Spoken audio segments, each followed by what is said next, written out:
சிங்கை திராவிடச் செல்வம் அவர்களுக்கு முதற்கண் வணக்கம், வாழ்த்தும் உரித்தாகட்டும். முதலில் வாழ்த்தே தெரிவித்துக் கொள்கின்றேன். ஒரு கலையின் மீது பற்று கொண்டு அந்த கலையோடு கலையாக தங்களையும் வளர்த்து கொண்டிருக்கின்றவர்கள் ஒரு ரகம். இவர்களையெல்லாம் தாண்டி கலைத்துறை வெளியில் ரசனையாளர்கள் என்ற ஒரு ரகம் உண்டு. அந்த ரசனையாளர்களுக்கு ரசிக்க மட்டும்தான் தெரியும். பேர் பெற்ற ஒரு ரசிகன் சம்பந்தப்பட்ட கலைஞனை ஒன்று விடாமல் நுணுகி அணுகி நுணுக்கமாக ரசித்து அதை குறித்து இரும்புவது எய்துவது, மகிழ்ச்சி கொள்வது, புலகாங்கிதம் அடைவது என்பது எல்லாருக்கும் வாய்த்து விடாது. ஆனால் அடியேன் பார்த்தவரை தாங்கள் ஒரு கலைஞர் என்று சொல்லிக் கொண்டிருக்கின்றவர்கள் ஒரு பக்கம், இன்னாருடைய பாடல்களை பாடி வருகின்றவர்கள் என்று சொல்லிக் கொண்டிருக்கிறவர்கள் ஒரு பக்கம்.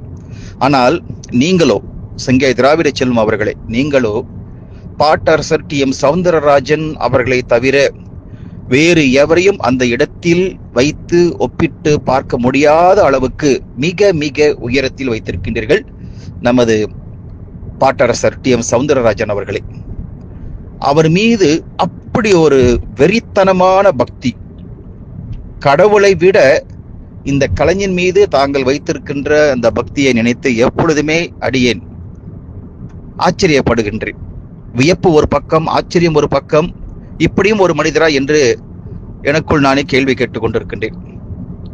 கடந்த பல ஆண்டு காலமாக எங்கோ ஒரு மூலையில் சிங்கப்பூர் தீவில் இருந்து கொண்டு டி.எம். சௌந்தரராஜன் அவர்களை பற்றியும் அவருடைய பாடல்களை பாடி பெருமைப்படுத்திக் கொண்டிருக்கின்ற கலைஞர்களை பற்றியும் எந்தவித எதிர்பார்ப்பும் இல்லாமல் அந்த குறிப்புகளை எல்லாம் சேகரித்து மிகவும் சிரமப்பட்டு பலரிடம் தொடர்பு கொண்டு அதனை பெற்று வலைத்தளங்களில் பதிவு செய்து வைத்திருப்பதானது எப்படிப்பட்ட ஒரு பற்று! கடைசி மூச்சு வரையும் இப்படித்தான் இருப்பீர்களோ என்று நினைக்கும் பொழுது மிக மிக ஆச்சரியத்தில் ஆழ்ந்து போய்விடுகின்றேன். இந்த பணிக்காக உங்களுக்கு என்ன செய்யலாம்? அகில உலக TMS பேரவை என்று ஒன்றிருந்தால், தமிழகத்தை தாண்டி அயலூரில் இப்படி ஒரு பதிவாளர் இருக்கிறார் என்று நினைத்தால் தங்களை கனம் செய்ய வேண்டும். ஒரு மாபெரும் சபையில் உங்களை பாராட்ட வேண்டும்.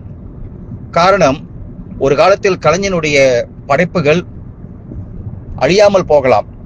ஆனால் காலம் காலமாக அது நிலைத்து நின்றாலும் கொஞ்சம் சரிவு ஏற்படும், குறைந்து போகும். அந்த சரிதலை சரி கட்டுவது நீங்கள் தான். நீங்கள் ஆவணப்படுத்தியிருக்கின்றீர்களே வலைத்தளங்களில், அவைதான். இப்பேற்பட்ட பற்றாளரை இந்த உலகம் கௌரவிக்க வேண்டும், போற்ற வேண்டும். இந்த நேரத்திலேயே இந்த வாழ்த்தை சொல்லி விடுகின்றேன். ஒரு மனிதன் இருக்கின்ற பொழுதே வாழ்த்தி விட வேண்டும். மறைந்த பிறகு சொல்வதில் எந்த ஒரு பயனும் கிடையாது. அதனால் சிங்கை திராவிடச் செல்வம் அவர்களை உளப்பூர்வமாக வாழ்த்துவதிலே மிகவும் பெருமையாக கொள்கின்றேன். வாழ்க பல்லாண்டு சிங்கை திராவிடச் செல்வம் அவர்களை.